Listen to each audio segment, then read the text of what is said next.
Donc, on va faire un split squat avec un shift. Dans ce split squat, ce qu'on veut s'assurer, c'est que notre position n'est pas trop longue.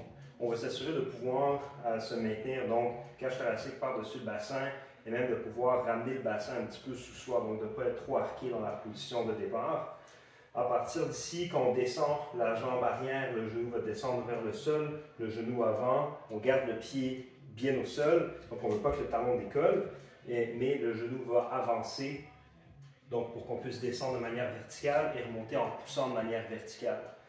Ce qu'on va rajouter par contre, c'est qu'on va rajouter un shift vers la hanche avant. Donc ça veut dire que la jambe avant, c'est un petit peu comme si on essaie de tirer le genou vers la hanche, comme si on essaie de se tourner le bassin vers la jambe avant. Donc, avec ce shift, la hanche gauche, dans ce cas-ci, devrait être derrière la hanche droite. Et en descendant, on va sentir plus de tension au niveau de l'intérieur de la cuisse, au niveau de l'adducteur. Donc, on peut faire la chose d'ici.